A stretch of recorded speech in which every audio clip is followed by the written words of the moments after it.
Hi. I've seen a lot of tutorials and YouTube videos about compression in the past few months, and I wanted to clear things up for all of you newcomers and experienced producers as well. In this video, I'm gonna explain to you what audio compression is, and I'm gonna go in depth on a super popular multiband preset called the almighty OTT. Right.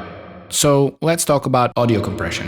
In the mid-1930s, radio was broadcasted with AM modulation. You don't have to know the exact specifics of this technology, but the most important thing about it is that they used a carrier and a modulator signal. You might be familiar with this from Serum. The modulator signal, being the broadcaster's voice, was not stable in volume, therefore the carrier signal became overmodulated, resulting in a distorted sound on the receiver's radio. Compressors were originally made to battle this issue and to pull back excessive volumes in broadcasting so the modulation could be stable. This technology became popular in sound engineering later down the road because it let people work with stable and predictable signals. Early versions of dynamics processors were used at the 1936 Berlin Olympics, and later on compressors made their ways into the studio. Okay, enough history for today though. This is what a compressor looks like today, and it's used to bring the quieter and louder parts closer together in volume automatically based on our settings. In order to dive into the specifics, first let's talk about how a compressor works exactly. In the digital world, 0 dB is the loudest you can go. So let's say we have a loud incoming signal at 0 dB and we want to decrease its volume to -5 dB. To do this, we can decrease our threshold to -10 dB and use a ratio of 2:1. This will result in 5 dB gain reduction. Why?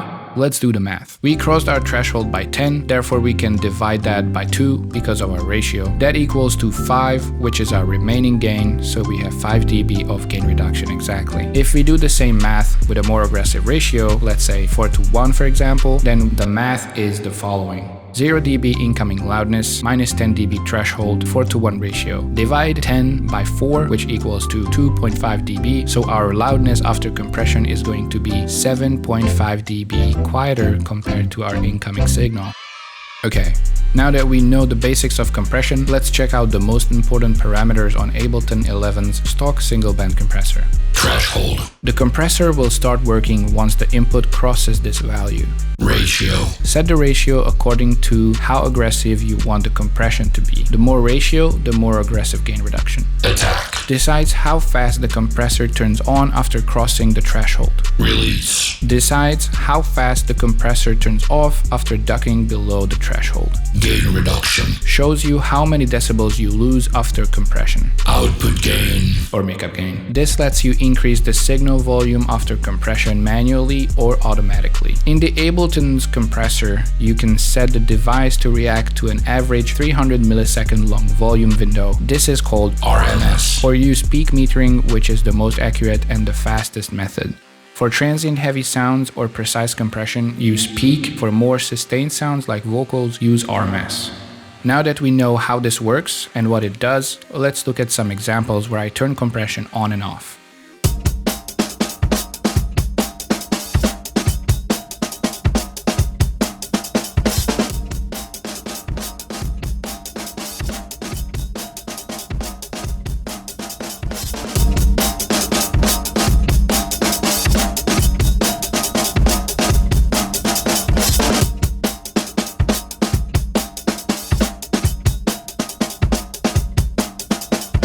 Who got the funk junkies? Who got the funk, the funky beat?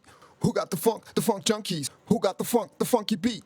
Who got the funk junkies? Who got the funk, the funky beat? Who got the funk junkies? Who got the funk, the funky beat? As you probably guessed by now, compression today is mostly used to get a certain characteristics for a sound, and more extreme settings and more extreme cases are usually helpful to get more aggressive sound design in certain genres of bass music such as dubstep.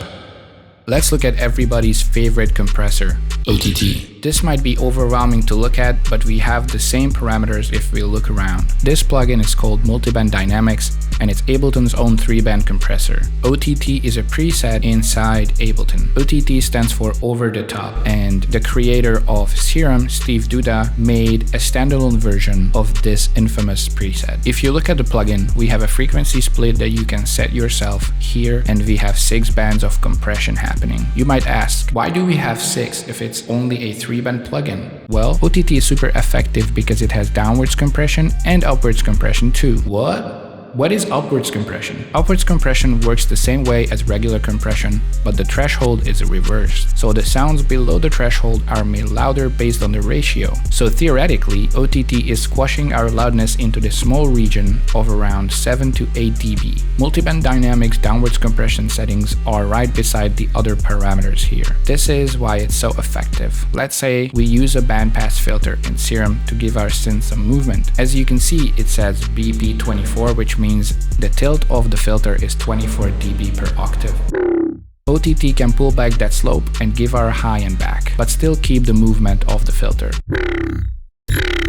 This is just one simple example, but there are many other cases where OTT can be helpful. Now that you know what's up, use compression to sound design, make a vocal smoother, or just push your drum transients down a little. No matter the case, now you know what you're doing at least. If you found this video helpful, don't forget to check out my website for a lot of high quality Serum and Vital presets and drum samples. You can also support me on Patreon, where I upload bass music specific tutorial content every single month. Peace!